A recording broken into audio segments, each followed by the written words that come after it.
factors which drive locational choice, such as security, and all the good things that come with human proximity, then tend to dominate. Therefore, the whole notion of rural equals agriculture, I think, needs to be questioned ab initio, right? Which then leaves us with the question: supposing I leave the work, the occupational content, completely out of the definition of urban,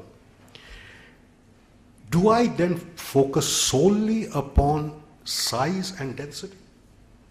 Because remember, I mean, taking density alone would be hugely problematic. Because if you think about a single one house dwelling, a 200 square foot house in which 5 people reside, you will get an urban agglomeration. Work out the arithmetic. Truly agree. Right? So then you'd be getting into an absurdity.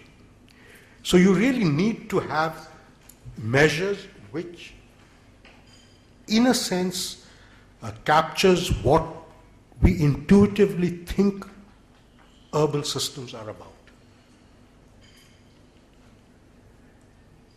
None of these definitions, to my mind, actually capture that. These are rooted in a view of rural and urban which dates back to the 19th century and hasn't really been changed since. And so it's not so much a question of developing metrics to classify by these three. It's really to show that what the metrics are showing is that the definitions are kind of, well, I won't call them ridiculous, but kind of inapplicable in the present context. And I think you really need to start applying a lot of thought into what is it that constitutes an urban economy as against a rural economy. That's number one. The second is something you touched upon, and that is that it's not just the definitions which matter. It is based on those definitions, the kind of support that's given to settlements by public policy are getting driven by these classification systems. And given the fact that the two have very, very dissimilar sort of kinds of government programs, there is a social political choice that is being made at the habitation level as to how you wish to project yourself and to what extent will you fight to protect that definition. And then the question is that is all of this kind of work getting colored by essentially differential treatment of people depending upon how you classify locations and the political economy of that particular process? I'm not sure that I can provide answers to it, but I think this is really something that you need to work on much more intensively. If you wish to respond to what I've said, you're welcome to, and then we can open it to the floor, or you can No, we can open it. Okay, so it's open to the floor.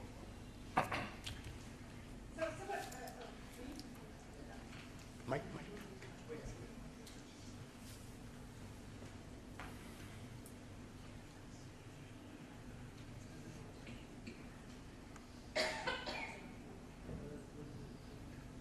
The batteries are dying or what? All right, so somewhat related to this last comment about how do we... Would you stand up and introduce yourself, please? I'm Stephen Jayachandran. I'm a teacher at Northwestern University. Just thinking how as an economist I think about urbanization, one feature of it is cities are where agglomeration economies, meaning that you have these ideas of people who build on each other and help create innovation and make people more productive. And so just thinking how you would operationalize this, I would be interested in if you thought about an urban area as some place where people permanently migrate to. That obviously women in India will migrate for marriage reasons, but for just because of the cultural appeal or the job opportunities, that to me is still one thing that aside from agriculture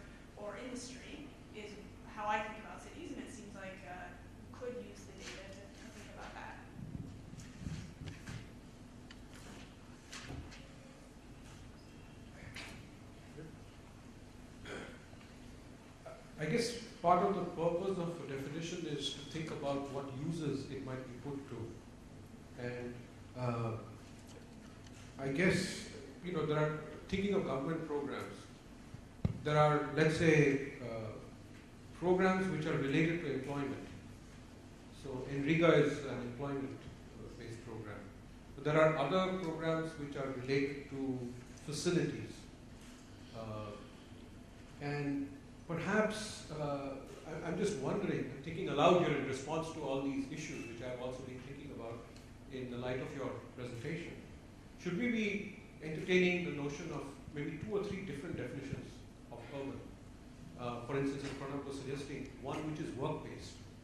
And for work-related programs, that's the more appropriate notion. But for civic amenities or agglomeration, I don't know what drives agglomeration, but presumably there are studies of what drives agglomeration. And my first guess is that population or population density would be a determinant of whether hospitals are needed or retail infrastructure is needed.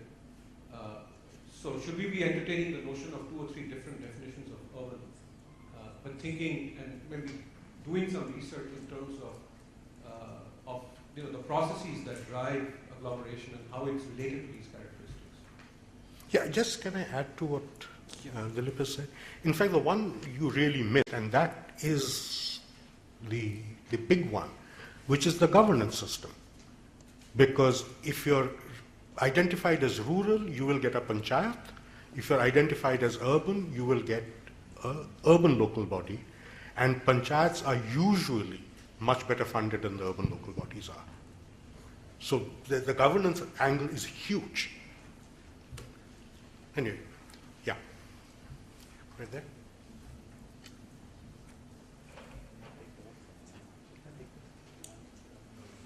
The way you pointed out, Hey, don't tell me. Tell him. Agriculture is because of rural and urban is not rural. Recently, there is, if you go to NCR, Haryana and UP, and so many engineering college, medical college and other institutions are coming. So now rural and urban, that definition is also very blurred.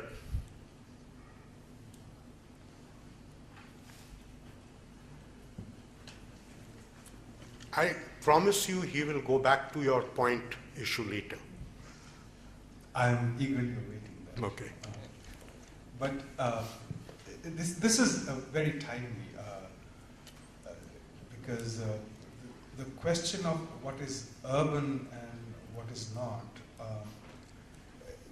there is, as Dilip pointed out, there are governance, as you pointed out, there are governance issues and resource distribution issues associated with it. But perhaps there is something about self-image also, how one thinks of oneself. So India is a non-urban, it's a rural agrarian country, which is where you began, right?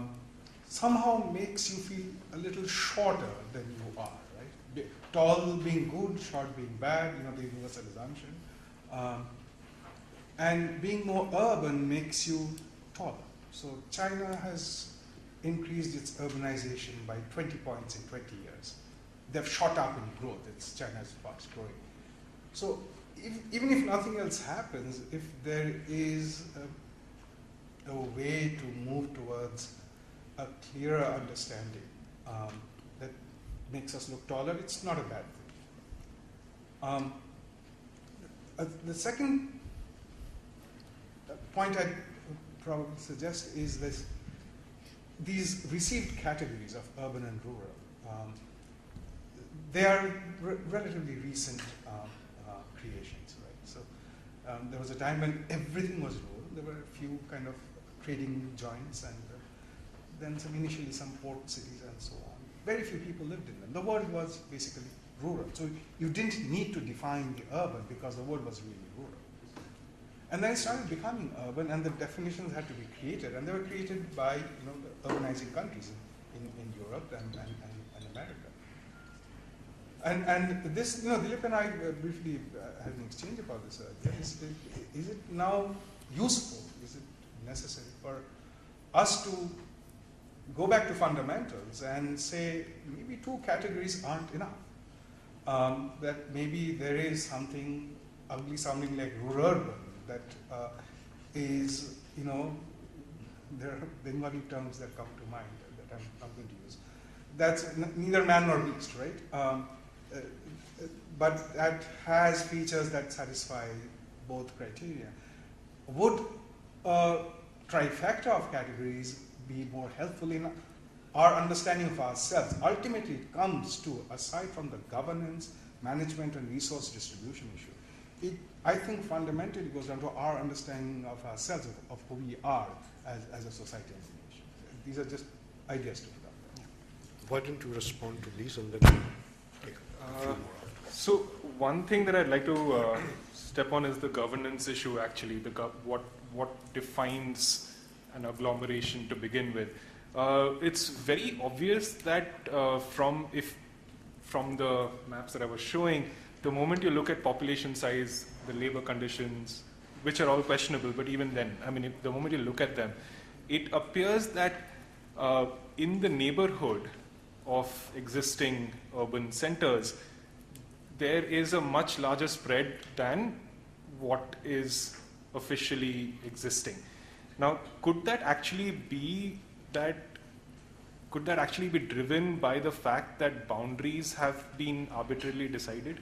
That's like, you know, like for example, why is if you had 4 villages, or what are officially villages now, because they are failing on one particular characteristic, but if they were clubbed together, would they actually be qualifying as a town then, based on the given definitions? Now, the arbitrariness of the boundaries that are defined as is right now, that is something that I would like to take forward in this analysis. Actually, like what would be the extent, the spatial extent of, say, population exceeding X amount or density exceeding X amount, without restricting oneself to just the census boundaries or governing boundaries right now.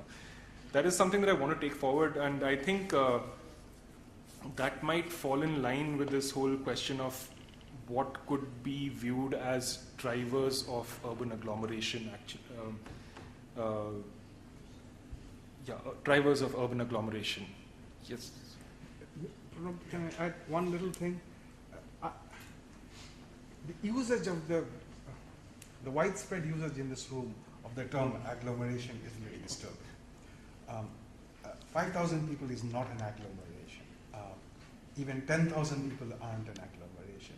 So if one could restrict the use of that word and use urban rather than agglomeration, because agglomeration is larger. Agglomeration economies require minimum numbers to work. So I would be just a little bit hesitant to. Since we are talking really about terminology, right? Okay. Categories and terminology. It's important to be careful. Cool. Thank you. You accept that? Yeah, I agree. Agglomerations, yeah, I totally agree. I mean, we're just throwing Okay, the term I'll around, debate but- with him later on this. And about the 2 categories, are 2 categories enough? Well, that is something that we want to extend it to. That what about this? There is what is perceivably truly rural, truly urban, and are all settlements just falling into these 2 buckets? That's something that we want to take forward, and hopefully I'll be able to come back for more comments on that later from all of you. Thank you. You want more arguments going forward? It's still not 2:30. I mean, we could. No, I mean, you know, this was a question answer, not a conversation session. Any other questions back there? More volunteers, the better. We still have to wait for a minute. Yeah, in one of your slides you mentioned the 8 million figure, and then there was, isn't it more about commuting? I'm sure. And it was below that figure you had a question. I'm not sure. It's gone up. Okay, so basically what I had said was that when you're thinking of labor, infrastructure is not something that you relate to labor directly. Can you go back to the slide? I don't have access to that, But, basically. that Basically, 8 what I million said figure was, is for commuting. It is for commuting. yeah, so people who are residing in officially rural areas already commute to urban areas to work. Yeah, the Or word already commuting was work missing, to, so that- yeah, sorry, this, Yeah, so that extract there's of the- difference this thing. between migration and commuting. no, that was not migration, that was That's commuting, yeah. So, Okay, terrific. Any last words? no. In which case, Arun, thank you so much. Okay.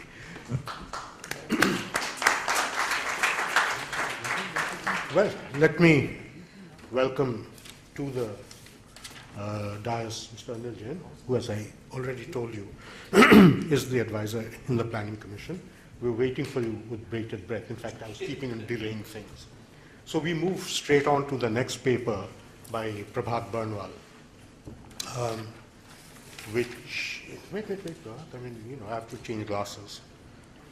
It's a leakage in fuel subsidies, and it's really about the direct benefit transfer of LPG, which has been experimented in India. And here we go. Prabhat is a doctoral candidate in sustainable development at Columbia University. His research interests include issues related to natural resources, poverty, environmental health, energy, water, agriculture, and climate change. You've left anything out? No. Okay. Good. Prabhat holds a master's in international development from International University of Japan.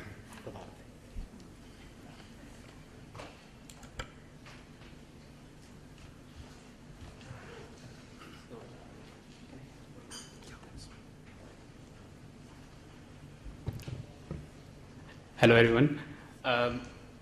So this project is about DBTL policy, which, if you follow media, that it has been kind of a darling topic of Indian media for last 1 year. And as Dr. Sen just said, that it was an experiment. When they rolled it out, it was not an experiment. It was a full policy, like going to be implemented in whole India. It turned out to be an experiment when they rolled it back. So before I start the presentation, I would like to thank a few people who have been very helpful in this project so far. First is Dr. Sen himself. He has provided some guidance. IGC, which provided a lot of support to this project. And then I have been in direct touch with Dr. Neeraj Mittal, who is Joint Secretary in Petroleum Ministry, who designed and implemented this program. And this is one of the projects where it's kind of a dream of a researcher, where you work hand in hand with a policymaker and keep providing them live feedback or analysis reports, and when they ask for it. Other than that, like Shyam Perry is here, who has been helping me with the data in this project, and I am thankful to him. So first thing is about fuel subsidy, and as we are aware of fuel subsidies in India, we get subsidized kerosene, diesel, petrol was, let's talk about diesel. Diesel is soon going to be completely desubsidized, but and then LPG is there. So the purpose of fuel subsidy is to protect purchasing power of the poor, and fuel subsidies are not only there in developing countries, even in developed countries like in US, there are like no taxes on, less taxes or little taxes on heating oil, which is basically diesel, but there are taxes on diesel when when you use that in your car on the highway. And then it also ensures access to energy for different strata, different socioeconomic groups. Then at the same time, there is very high fuel subsidy burden in developing countries, particularly in the countries which don't import, which don't produce these fossil fuels and which are net importers. For example, Indonesia has $20 billion fuel subsidy in 2012-13. In India, in last financial year, it was $23 billion. For Indonesia, this amount is even more than what they spend on infra and education. So this is like huge burden. At the same time, this is politically very sensitive. We saw in the whole discourse last year in India, again in case of Indonesia, Suharto government, it was one of the root cause of their fell down, when they fell down, and in many other countries. So whenever government tries to implement a program where they are going to reduce subsidy, it faces a lot of opposition from citizens and political parties. So we know the case of India. Let's look at the case of Nigeria, where whenever government tried to reduce the subsidies and people protest, and what they ask, like, don't remove subsidies, remove corruption itself. And people directly compare subsidies, any attempt to remove fuel subsidies with corruption, and they think like, yeah, it's better for government to just reduce corruption and save some money there and then give that back as fuel subsidy and keep going on with the fuel subsidy programs. Now, it's not like politicians don't recognize that. They also know that corruption is a big problem. In case of India, our Pranab Mukherjee, current president, when he was finance minister, he himself said that, like, I am losing sleep over subsidy leakage, not because of the subsidy volume itself. So that brings us to the main focus of this paper, which is about fuel subsidy leakage. And let me give you a brief definition of leakage or diversion, which I define as like amount of subsidy which doesn't reach the intended beneficiaries, and it gets diverted to non-intended beneficiaries for non-intended purposes. And it can be in any case, like in India, I mean, we will talk about LPG a lot, but as I said about heating oil, and heating oil if it is provided with subsidy or less taxes, and it is not being used for heating, it is used in your car or automobile, so that is a diversion. And then other thing is like kerosene, if you are using kerosene to run generators or for any other purpose than cooking or lighting up, then that's a diversion. In terms of amount, subsidy burden, like as I said, $23 billion. LPG subsidy itself is $8 billion in last financial year. And right now about 150 million households have LPG connection. As it grows, LPG subsidy burden is also likely to grow.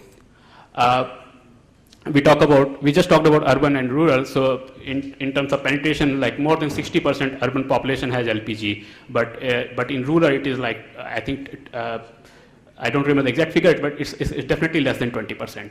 So as more people are switching to the cleaner fuel, that is LPG, we are going to see a higher volume of LPG subsidy burden. Then on the leakage itself, it's very difficult to estimate how much is the leakage. There has been some research on that, and these are two estimates which are very close to it. In public distribution system in grains, 40 to 60% leakage has been observed, and in kerosene up to 50% in a paper in 2005.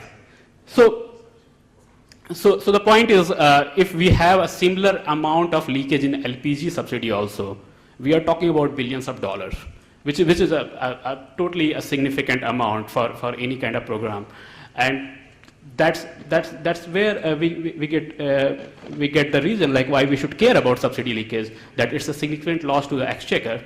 Then apart from that, it is also about inefficiency in consumption. We are talking about fossil fuels, so we are also talking about carbon emissions and all those things. If households are not facing the real price, or at least the market price, it's likely that their consumption is not that efficient. Or not only household, I'm talking about businesses and all. Then again, it's if some in the population, like not everybody is getting equal access to subsidies, then it may bring additional inequity. All that, like the first part particularly, significant loss to the exchequer, it goes to the point about revenue recycling, the reduced tax burden, which can then help the middle class. So underground economy of subsidized LPG. So I'm not sure if all of you have seen that, but it's in urban areas, it's very common, and it's so commonplace that nobody is even shy about talking about like how much is the cost of LPG cylinder in black today. People who are in the market, they are very well aware of what is the ongoing price of a black cylinder in black. So demand side, the restaurants and catering businesses, metal cutting, welding, they all use LPG. I will show you how much is the price differential that, and when LPG is their main input factor, they save a lot of money by using subsidized LPG, by purchasing those LPG cylinders in the black market. Supply side is not that clear, and it's a little ambiguous, like who is the real supplier there. But what is clear is like the role of the middleman, which is very likely the delivery boy who carries those cylinders. part of the reason is he has the license to carry cylinder. So if he has the license, he is carrying 10 cylinders, nobody can ask him a question because he is the delivery boy. And then it becomes very easy for him to supply in the black market. These are the, I mean, in the course of this research, I found that these are the three main reasons because of which divergence exists in LPG distribution in India. First is, so we know there is a subsidized LPG price. I will give more detail later. And then like after you run out of your cap, then you have to buy at the non-subsidized price. But still, the non-subsidized LPG for household and the commercial LPG prices, there is a big gap in between that. And I guess the reason is government tries to cross-subsidize domestic household, domestic LPG with the higher price to the commercial customers. So that is first factor. And second, like if annual cap, which government has put on the LPG consumption to the household, if that is not binding, it may give you extra margin for supplying to the black market. And finally, like existence of duplicate and ghost customers, which directly relates to the DBTL policy, where DBTL attacks the third factor basically, where we have a lot of multiple card holder in the system, or there are like many ghost customers, and people are using those cards to extract that subsidy, to divert those subsidy. Traditional approach to control leakage is no more effective and is difficult to monitor the role of distributor. I mean, you can do audits and punishment. Government has been doing that. There has been distributors going out of the business after misusing whatever power they have in terms of misreporting LPG sales. But it's much difficult. And then even though you are not supposed to be using domestic cylinder for commercial purpose, but it's difficult to enforce it for the police. So the idea here is like, instead of having the audit and punishment regime, why not you change the environment or change the task itself, that incentives to carry out the black market transaction will be reduced. Little bit about the distribution, LPG distribution in India. We have 3 PSUs, which are the main LPG distributors to households. They have like a network of 14,000 LPG distributors in all 646 districts, catering to about more than 150 million households. Each household gets about, like right now is 470 rupees of subsidy on a domestic LPG cylinder, and the price they pay is 430 rupees. So it's more than 50% subsidy they get. But only till the annual cap, which is currently 12 LPG cylinders per year. And after that, they have to buy at the non-subsidized price, which will be around 900 rupees. Even though our cap is at 12, the average consumption, which I see in my data, and which is also repeatedly mentioned by the Petroleum Ministry, is about 7 LPG refills per household per year. Of course, there are a few people who are using more than 12, but that's less than 1% of India's population. And price and commission for LPG distribution is regulated by government. So this is not really a competitive market. PPAC, petroleum policy, petroleum prices analysis cells, they change the prices at the first day of each month. Now, let's look at those cylinders.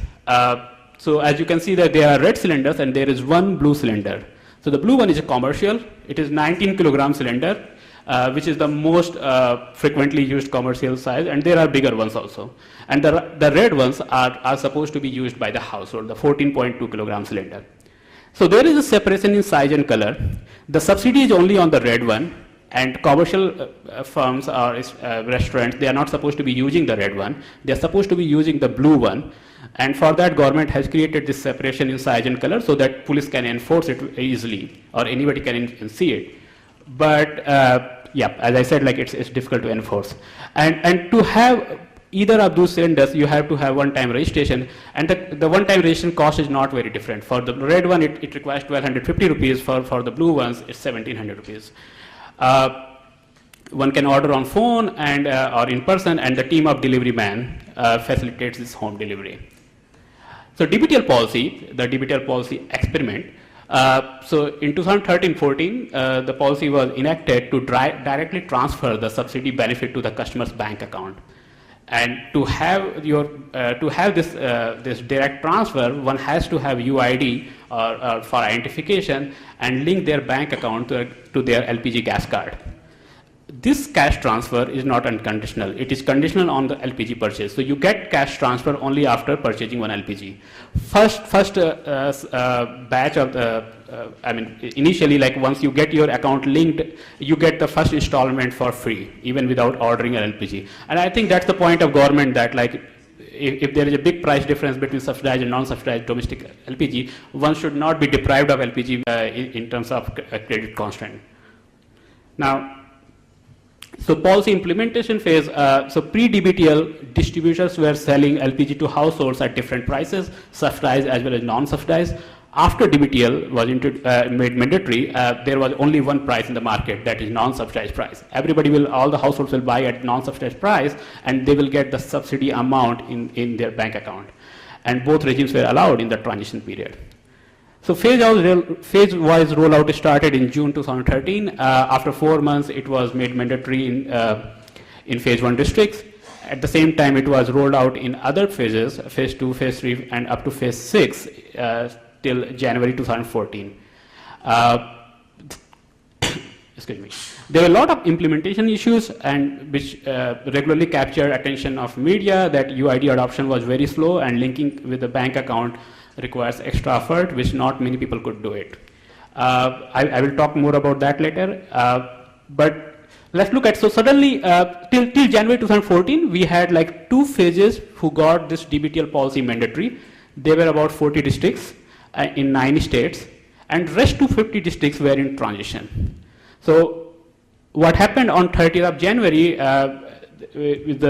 when elections were near, in the like height of the campaign, Rahul Gandhi announced that like government should take this DBTL policy back and also increase the cap to 12. Cabinet soon agreed to that, and government said like, yeah, we are going to do that. It took 40 days for oil marketing companies to restore the system back to pre-DBTL mode. So actual DBTL removal happened only on March 10, 2014. So this is the brief timeline. Now I come to the main research question, which I am going to show you my results on. So this project is about evaluation of DBTL, and I'm looking at how effective DBTL was in controlling subsidy diversion. Does DBTL affect recorded household LPG purchase or not? And do we also see some sort of response in black market because of reduced leakage, because of reduced supply of domestic LPG cylinders? Broadly, I relate this to public finance literature, where it used to be, there is a canonical theorem where like at what point you collect your tax from should not affect your tax collection. So in the same sense, like does leakage in subsidy respond to how subsidy is dispersed, or particularly moving down the point of subsidy from distributor to the household, will it affect like the leakage or total subsidy distribution? So very briefly about the literature, as I said, like inequity may increase if there is a leakage. It has already been found in case of India that top income quantile captures 7 times more than the bottom-most quantile in India in terms of fuel subsidies.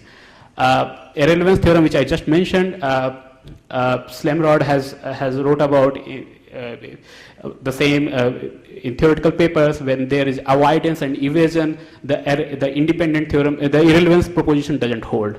That where you collect your tax will affect your tax collection. And Wojciech Kopchuk, he is my supervisor at Columbia, has a paper on heating oil and diesel in US, where he showed that going down the supply chain may provide greater opportunity to evade taxes.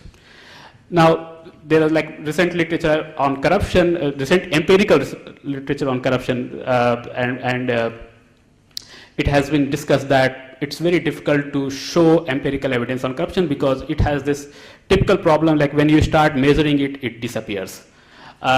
So as I mentioned about why traditional approaches to containing leakage fail, Abhijit Banerjee and his co-authors have this recent paper, like where they talk about like it's all about task and environment specific policy intervention that can be effective in curbing corruption, and traditional approaches are like not that much effective. So that's where I see DBTL policy fits in, where you change the environment completely so that incentives will automatically disappear.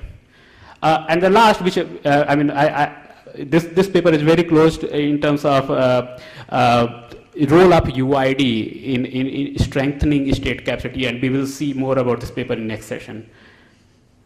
So LPG black market, as I said, like there are different prices. So let's look at this. The subsidized domestic LPG, which is about rupees 30 per kilogram. And so this is the price we pay when you buy a red cylinder, 14.2 kilogram cylinder at subsidized price. And then there is a commercial cylinder, like for 19 kilogram refill. And if I compared with January 2014 prices, and it was about rupees 120 per kilogram. And in between, this margin is there, which provides you incentives to make profit in the black market. This was a situation before September 2012, when there was no cap. Then government introduced cap.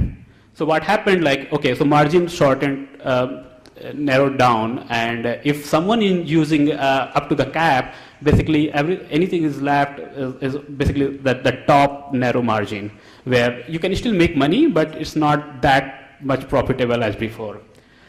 With DBTL, what's happening, like you have no more differential pricing. So all domestic customers are going to pay non-subsidized price. The subsidized domestic price disappears from over-the-counter sales. You get that money, definitely you will get that money in your bank account, but the price you are seeing are in the market only these two. So it is going to affect prices in the black market again, and in addition to that, like UID identification requires that only those authentic households will get that direct benefit transfer in their bank account. So you are going to see lesser supply in the black market as well.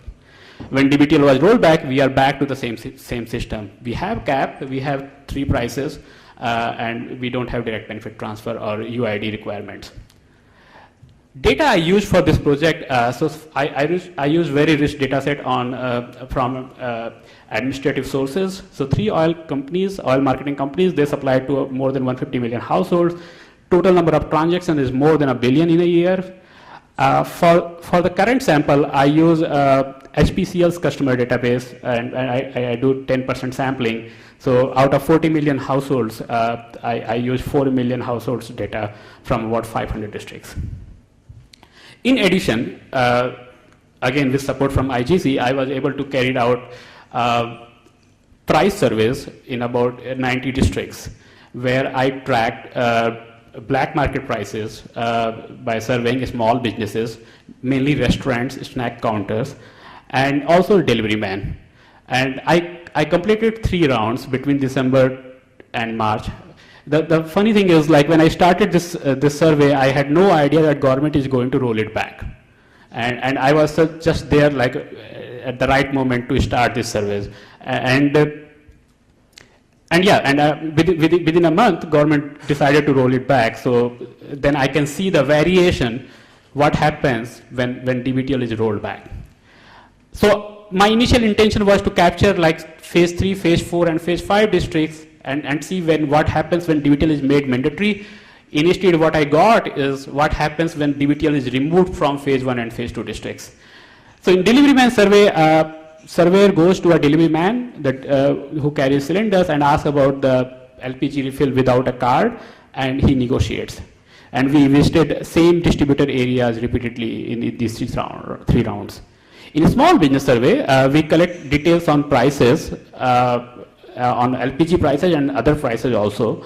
And we ask for LPG refill history, when they got last 5 LPG refills and at what prices. We also ask like, what is the ongoing black market LPG price at the end of the survey.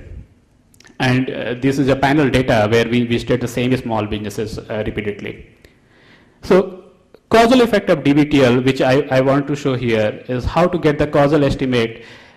First, we should know whether LPG purchase patterns in DBTL and non-DBTL districts were similar or not. This is important. And then when DBTL was introduced, what changes there? Does LPG pattern respond to introduction of LPG purchase pattern respond to introduction of DBTL? So taking a step back, criteria for selection into selection of districts into DBTL phases. So as I talked to Petroleum Ministry here, so they looked at initial penetration of UID as the main criteria, and after they decided a district, there was a lot of pushing to this UID adoption, and they tried to make UID penetration as high as possible. So before I go to the causal effect, and I think these questions will be around, so I want to list my assumptions. And first is like I say that initial penetration of UID is not correlated with LPG subsidy diversion. And I don't think that is, I mean, that may be, but that is a reasonable assumption to start with. And domestic LPG is not storable for a long period. Part of the reason is you can definitely store a domestic LPG for years, I guess, if cylinder is like well tightened. But part of the reason, not everybody is having multiple number of cylinders. So most of the people only have 2 cylinders. So you can probably store 1 cylinder full, and like it may go for one month, but not beyond that. And particularly when you are using domestic LPG is kind of running fuel. It's like water. You have to use it every day, 2-3 times a day. So this is not something you can just keep in a locker or somewhere. And then I also assume there is little fuel switching away from LPG in urban areas, which is again like if once you are using LPG, it's not possible for you to go back to cow dung cake or kerosene or something else. And then 2 more assumptions, and I will relax the next assumption about the inter-district rate, but I'm not showing that result today. The last point is about household level diversion. So if distributors were playing a big role in diversion, and like a lot of diversion was basically coming from the distributor level diversion, with this new system, probably households are now more empowered to carry out these diversions. So what I argue here is that is possible, but in that case, my estimates will be biased in the right direction, and what we will get basically is the lower bound. This is simple empirical model for diff and diff. I will not go into detail.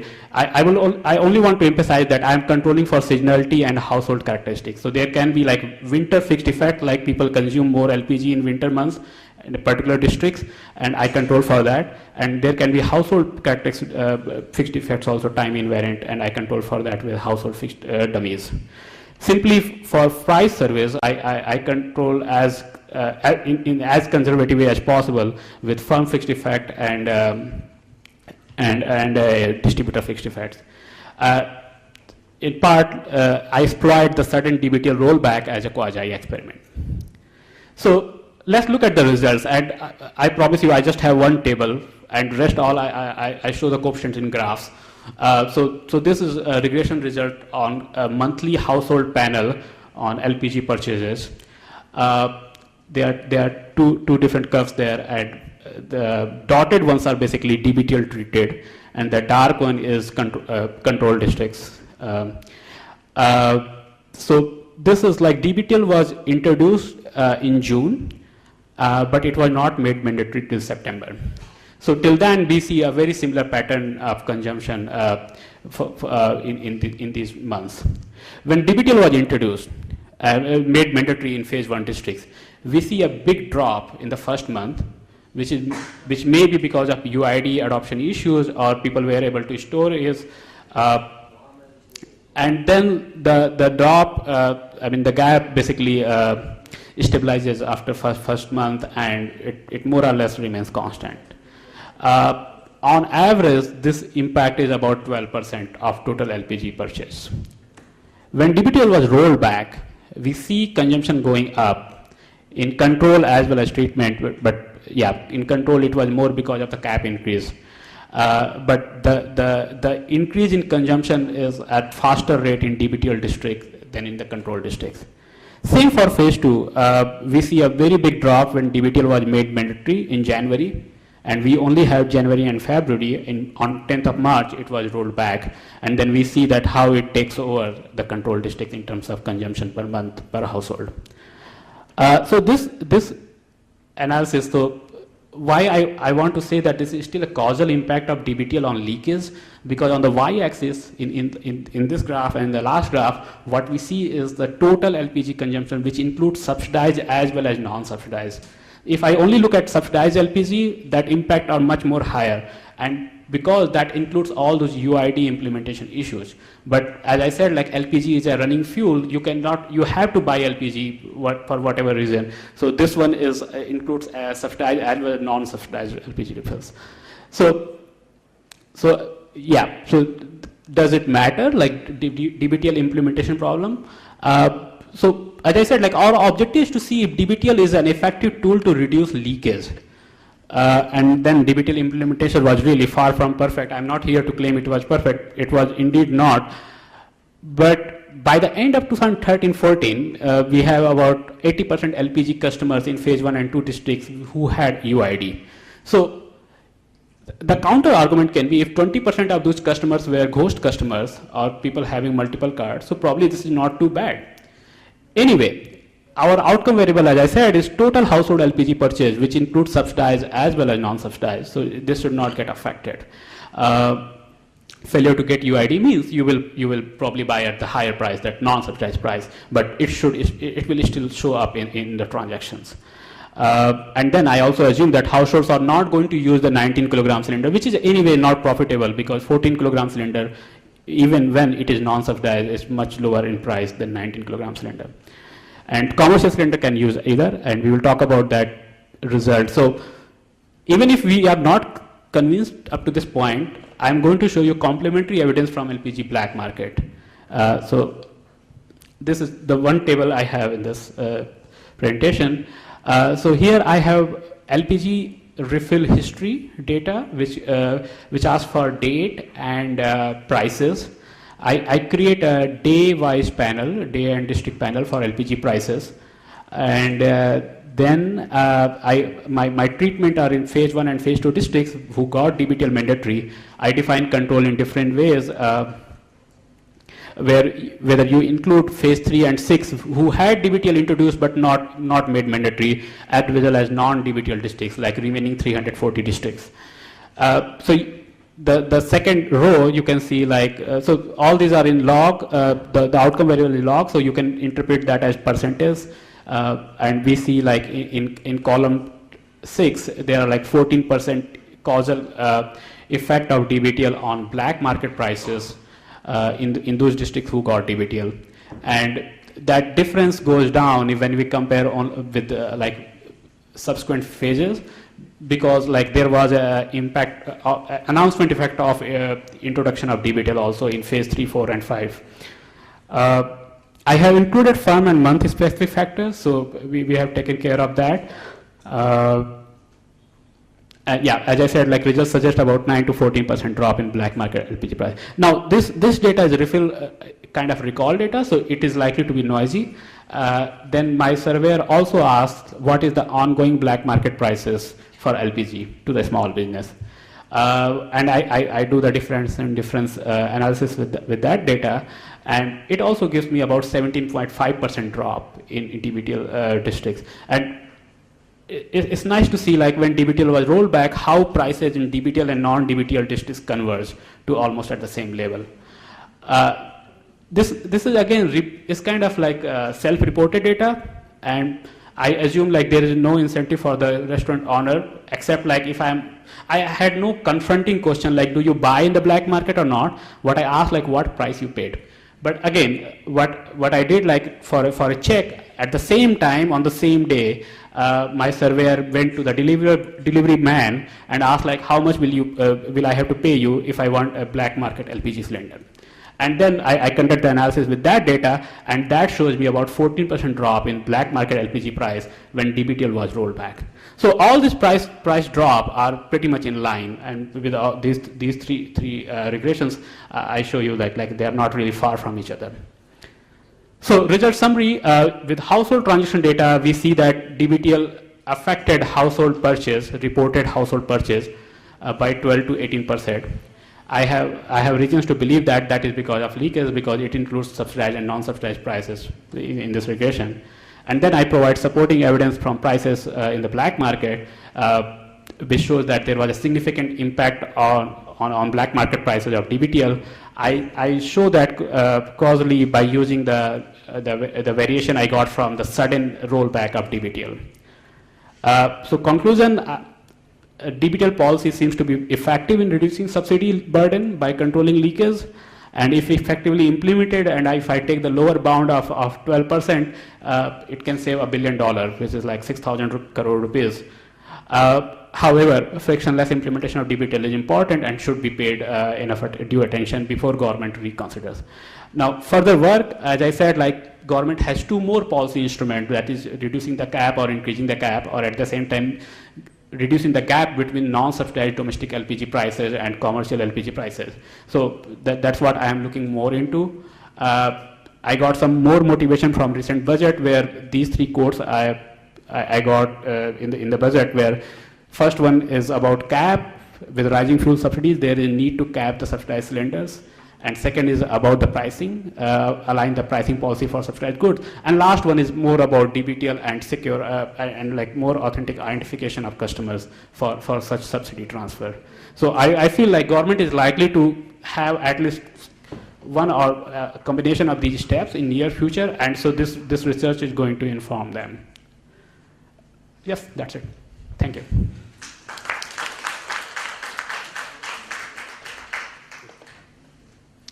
Thank you, Prabhat.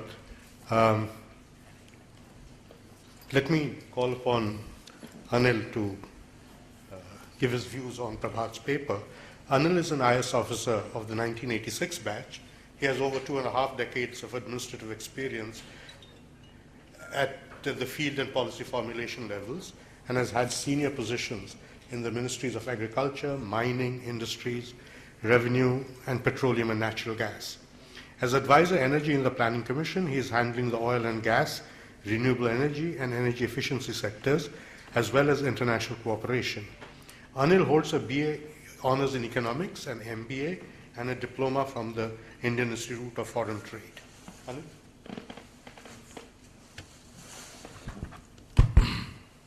Let me first congratulate Prabhat for a very incisive and detailed. I went over it yesterday night, I don't know how many, 70, 80 slides, and all of them taking, so maybe about 200 clicks. I think it's a, in the government we are associated with this program in the Planning Commission. We've been involved with UIDI, and we were all very happy when the government decided to rule on the subsidy dispersal through the Aadhaar mechanism, and we're all watching very closely. In fact, prior to the rollout of the DBTL, as they call it, direct benefit transfer for LPG, there was a pilot, there were two pilots, one I think in Mysore and the other in Mandi districts, and they came up with very heartening results on the checking of diversion. And similarly for kerosene, a pilot was rolled out in Rajasthan, and that yielded even more phenomenal results of the potential for saving. And the finance ministry and the government at large was quite excited that out of the, let's say, 140,000 crores of the subsidy which we disburse on the petroleum sector, if this could help us roll back even 1/3 of it, because if we were to extend it, with the success of LPG, if this could be extended to kerosene, and we had the potential of saving, let's say, 30,000-40,000 crore, it would be a huge boost for the, fiscal deficit status or finding fund for infrastructure sector. So, my first remarks on Prabhat's paper is it's a very candid assessment, and there is indeed a sizable amount of diversion, and this scheme has a huge potential of saving that diversion, and to the extent that even when the government withdrew the DBTL in March and appointed a committee to examine the problems. There were some problems which actually Prabhat must have encountered even in rolling out maybe, I mean, not insurmountable problems. This scaled up very fast in the selected districts, and there were administrative problems of handling it. So this committee was formed to suggest what to do with DBTL. Is it, and I think there were more issues relating to political economy that time.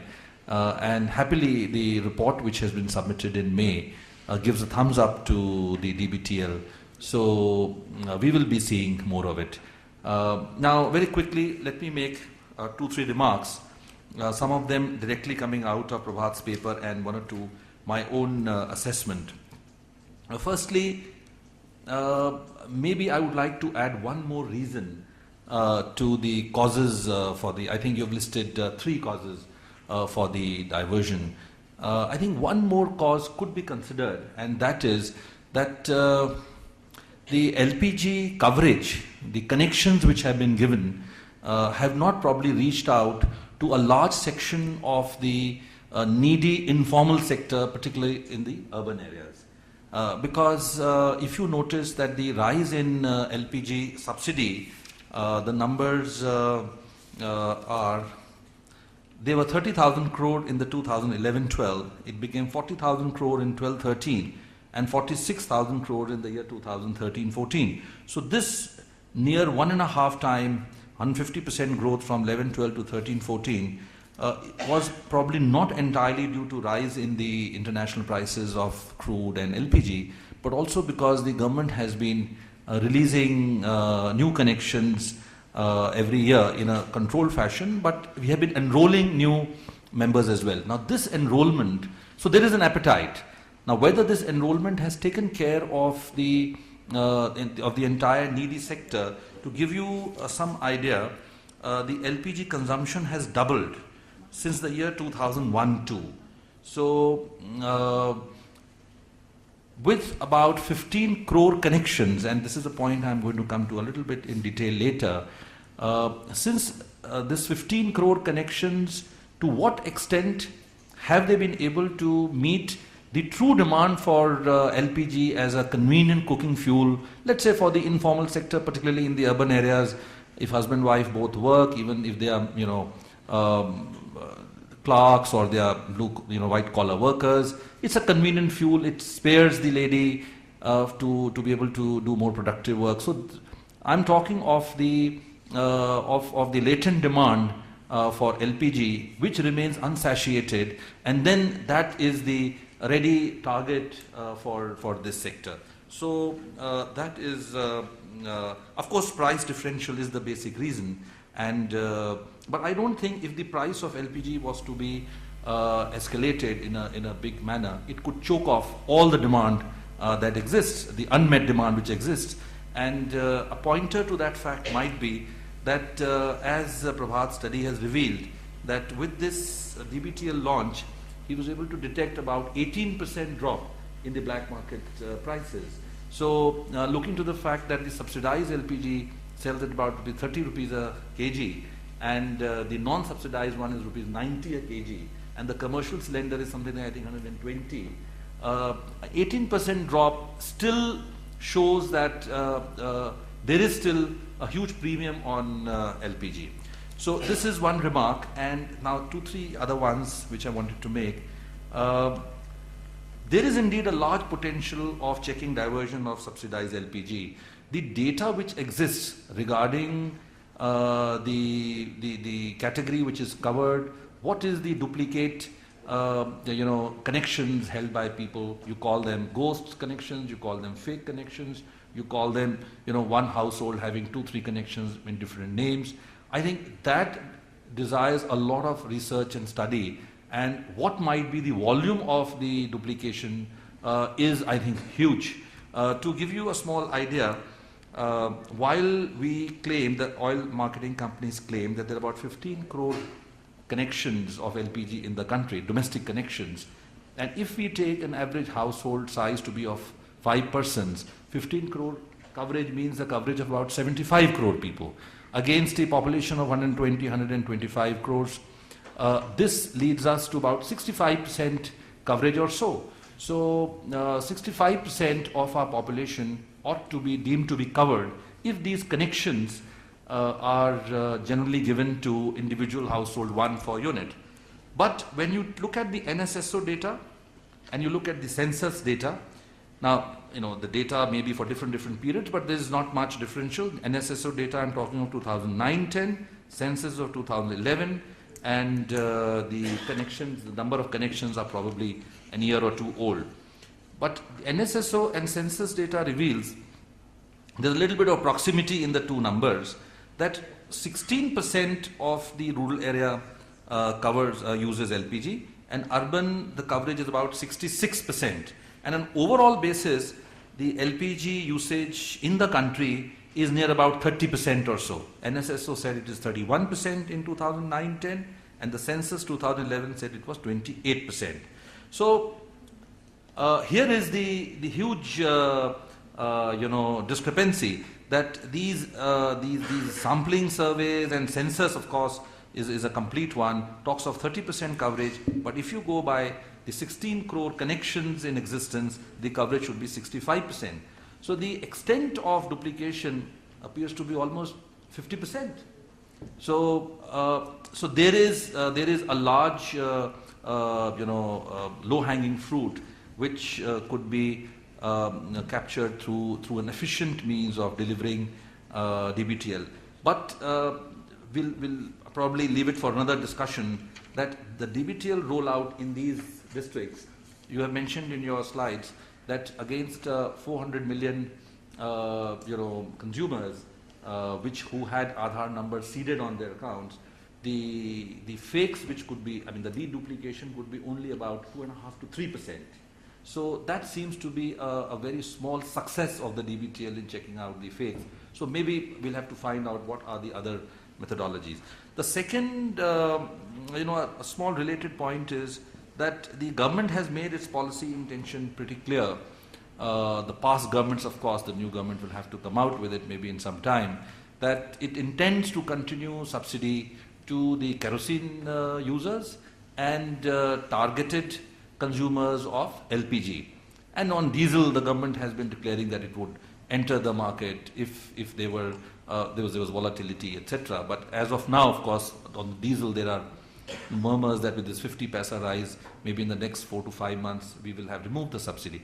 So if the subsidy regime, if the subsidy intent of the government is to continue in the LPG sector, we will have to find an effective means of delivery, and we can't have anything better than the Aadhaar. So I think Aadhaar is there to stay.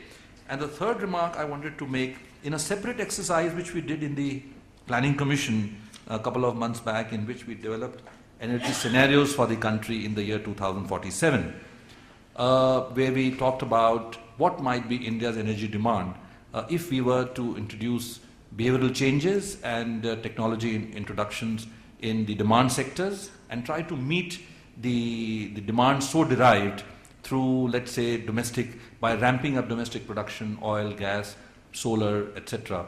We deconstructed the supply and demand sectors to a very fine level of granularity, and this is all available on our Planning Commission website. We were quite surprised to find that in the urban areas, almost 1/3 of our population still uses solid fuel.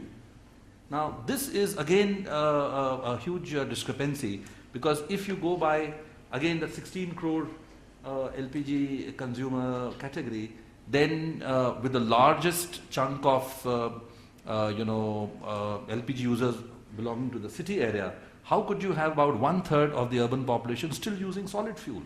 So this points to the fact that not repeating my point of the duplicate connections, I think there is a large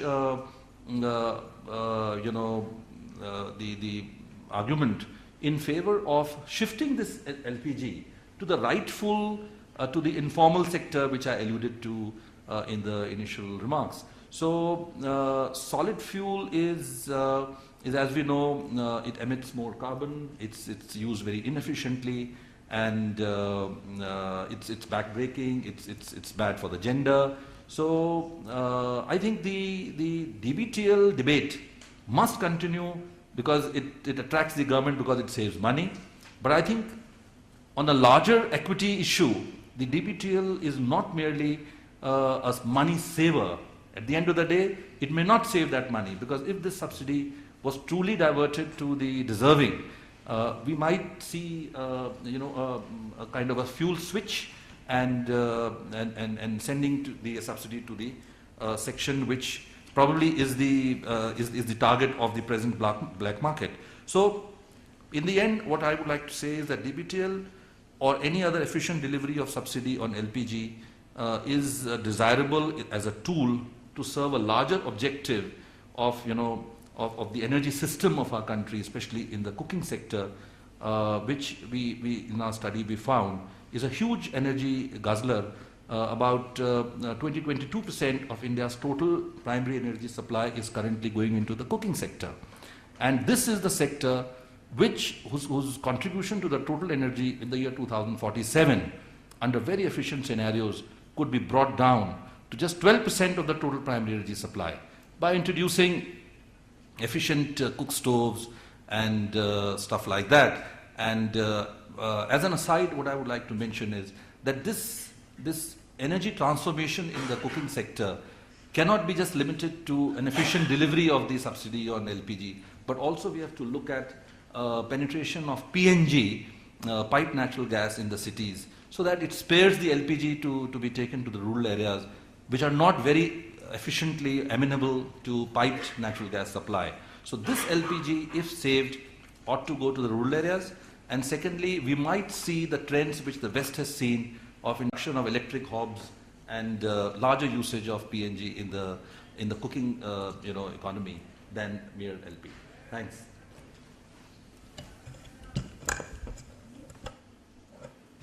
Thank you, Anil. Open to the floor. Somebody who's been waiting for a while. I'm sorry, I'm jumping out of my seat. So thanks, Prabhat. This is very, very interesting. I have 3 comments. Could you introduce yourself, please? Oh, sorry. I'm Sandeep Sukhankar. I'll be, or my co-author will be presenting the paper on smart cars in the next session.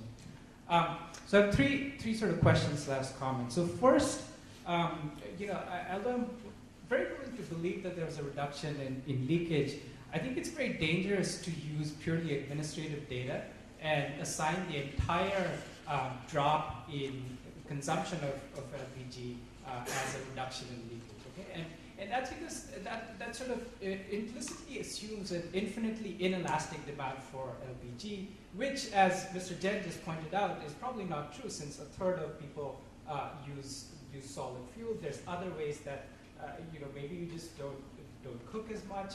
This is a cost on the people who couldn't get UIVs, right? And it's very, very important to get the precise estimate right for precisely those reasons. There is going to be some reduction in leakage, but there's also going to be some cost on beneficiaries, though particularly those who don't get these UID-linked bank accounts, right? So that's going to be an important factor into the policy question for the government, as Mr. Jain probably knows. So it's this trade-off between type 1 and type 2 errors, right? Which is cutting off leakage, but also not cutting off genuine beneficiaries. So I would be very, very careful in doing that, particularly in sort of then extrapolating that to the numbers, the whatever hundreds of crores that you use. So again, I'm willing to believe there's a drop in leakage, but without sort of evidence that's coming directly from households on actual purchases, just using administrative data on how many cylinders were used, I would be a little bit cautious. I would still show those results. I would just be a little bit cautious. Similarly, I mean, given the price results, I'm sort of again willing to believe that there's a drop in leakage given the price results, but that doesn't tell you about the precise estimate of leakage, right? On the price results, again, those are really nice. I think that's one of the strongest points in the paper. I would even play it up. I would urge you to think about one small issue, which is that think about the bargaining power between the delivery guy and his customers, the restaurant owners, etc. Because now that this DBTL scheme comes into play, his bargaining power goes up. He can say, "Look, boss, I'm suddenly cut. I can't give you this. give me more money. So it'd be nice to sort of see if there's any sort of change over time, particularly if your survey went on for a while. I mean, I think you got really lucky with this timing, and it's fantastic, and I urge you to exploit a little bit more of that and see the pattern of price, of black market prices and how they evolve, not just with the cutback in the DBTL, but a little bit before that as well. And my third sort of comment suggestion is that I would perhaps start with this sort of fundamental issue, which is that it's very, very difficult to have a two-price system, right? And that's sort of the fundamental issue why delivery of subsidized in-kind benefits is so difficult, is because you're maintaining this two-price system. And I really like your graphs in which you sort of make this thing clear. And in fact, eventually you end up with a three-price system. It just makes things complicated, right? So that could be a little bit of a conceptual framework. Maybe I know Wojciech probably is not forcing, but guiding you towards some of the public theory. But the tax stuff, I don't find as compelling. But just if you start with that and the other paper that you cited about how with evasion, you don't get the result, the irrelevance result. Maybe that's a little bit of a conceptual framework that could be helpful. Sorry it took a lot of time, but Prabhat probably knows that there's a good chance I'll be a referee if any such incident in the paper. So better deal with these comments now than later. I'm sorry, I wasn't here when you Mike. I want to raise a general question. This LPG petroleum and coal sector. Now, what is the opportunity cost for the consumer? Let's take the operation which is intended to have a DPL or whatever. Now, it seems to me the opportunity cost at one level, and think of it as a black market. If you think of it as a black market price, the subsidy, I mean, you get compared it with the delivered cost of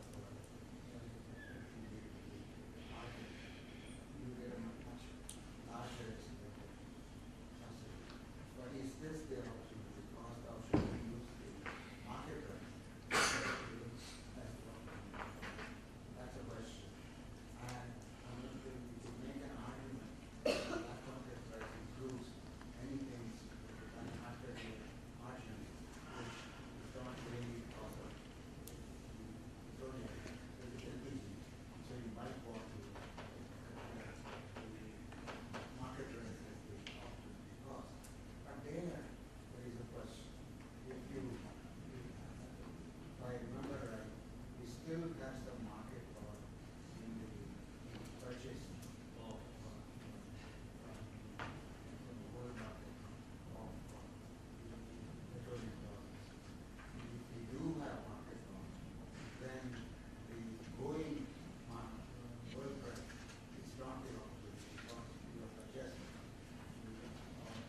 exercise or lack of exercise of the market power we have.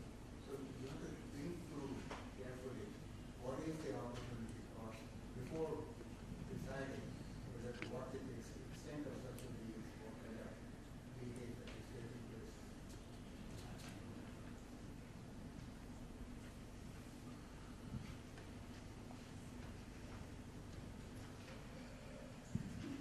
Rahul Singh from Delhi School of Economics.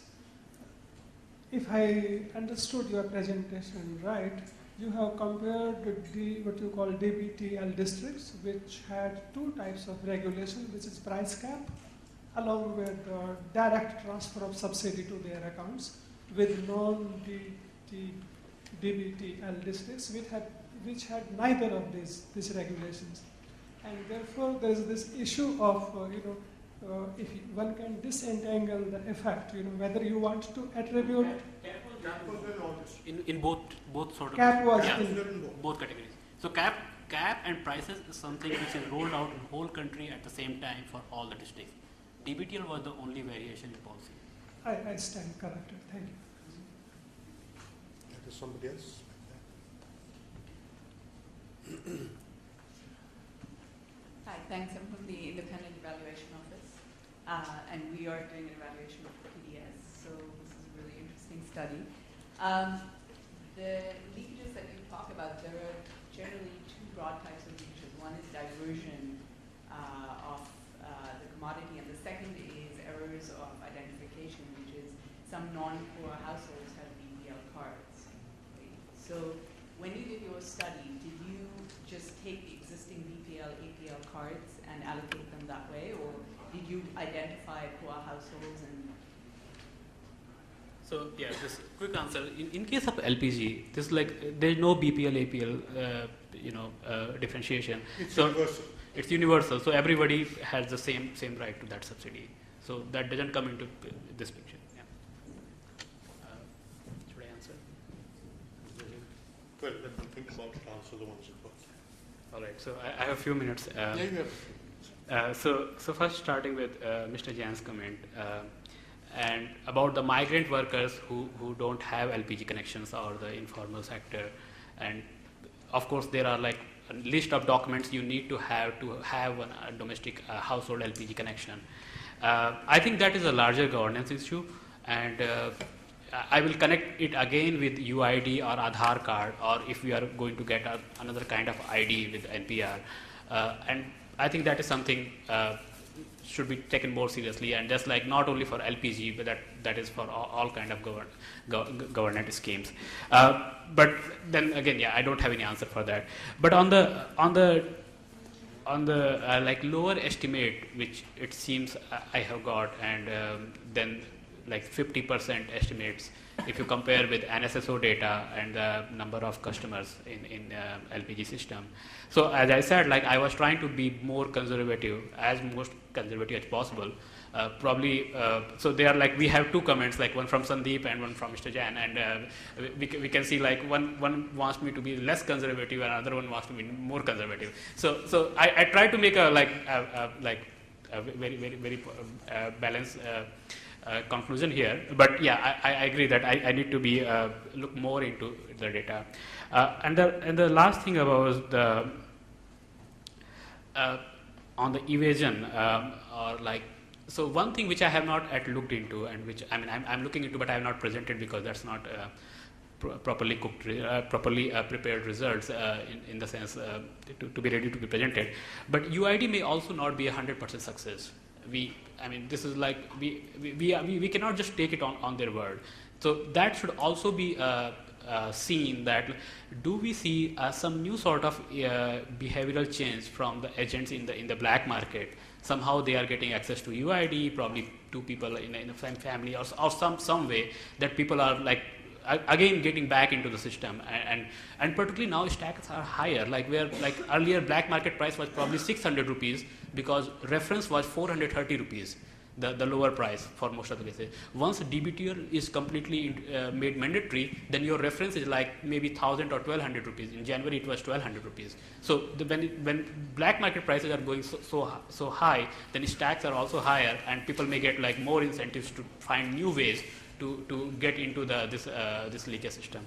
On Sandeep's point, yeah, so I totally agree. I need to look more and say with more confidence that this is leakage. But that was the reason I conducted the black market price survey. And the first thing, like if I had just shown about the subsidized LPG refills, which is the upper bound, if you see like all the genuine households got UID and got their bank account link, and that's what the data we have, and probably we will still not reach the 50% figure. So I don't remember, but it may go about 25 or 30%. The lower bound is what we have here, 12 to 18%. But again, this is like I take it more like intention to treat sort of estimates, and this is what it is. This is what government officers, when sitting in Delhi, they look at results, and this is what they are likely to get if they implement digital policy. About the bargaining power, yes, we saw that delivery, when I asked delivery man, what is the ongoing price, we see a little different prices. There is always a wedge between prices what delivery man says on the same day and what prices we got from the small businesses. And that itself speaks a little bit, like, because if the halwais, the snack count, the samosa seller, if he he is the regular customer of that delivery man, then he can negotiate a much higher price. Then again, so what I have not shown here is analysis of data from the DBTL transition districts. And there it is very, very evident that even if you just introduce DBTL and not make it mandatory, so you have everything else being the same, except government has said that like there is this new policy, and if you get UID and your bank account linked with this thing, then you will get your money in the subsidy in your bank account. So it introduces the reference, it pushes the reference up that now delivery man can go to the halwai and ask, tell him that like, look, the new price is 1200 rupees. The government is pushing for it. So now I want to increase the black market price of cylinder. So I do see that result. I should have put that in this paper, but I just wanted to make it like very focused on one part. So I didn't do that. That will be in the paper, which, as you said, you will probably refer. And the two price system. And so Sandeep has got it right, and this is one thing which I really feel very strongly about. In last 1 year, in Indian media and everywhere, there are a lot of discussion about CAP and DBTL. Nobody talked about this like 3 different prices. And I have not seen any good article or anyone. And this is something, I don't know, probably Mr. Jan can tell me more about, like, if government is trying to cross-subsidize domestic cylinders by charging higher price to the commercial cylinders, that is providing perverse incentives to the people in the black market, the small businesses, that they are doing this black market purchases. If we have at least like talked to those prices more closer, then we will probably reduce the gap to a level there where it will not remain any more viable for, at least for beyond the cap, the black market will reduce down. With Professor Srinivasan's question, and so opportunity cost. So NREGA and DBTL, these are at 2 extreme policies, where in NREGA it is very clear that people have opportunity cost, where you can go in the outside market and work there. And in this policy, even though you can sell in the black market prices, not everybody can sell it. So I can say about the opportunity cost of delivery man or the black sheeps in the system, like the households who are willing to take that risk and go and sell their black cylinders in black, but not everybody is going to do that, because this is a criminal act, this is a crime, and then you may get punished if you are found. So that is where it becomes more complicated than simple opportunity cost calculation. But overall, like, I think this is macro level question where like the world market prices and the prices which government has regulated here, to compare them and to find opportunity cost. That's all I have. Thank you. Thank you. That's all the time we have as well. Thank you, both the presenters, and thank you, Anil. And most of all, I thank the audience.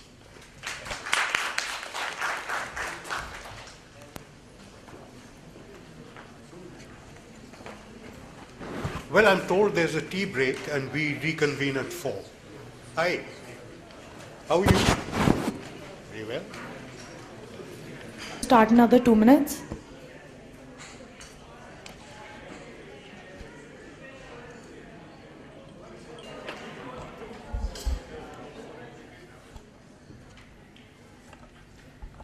Okay, I think now I'm on.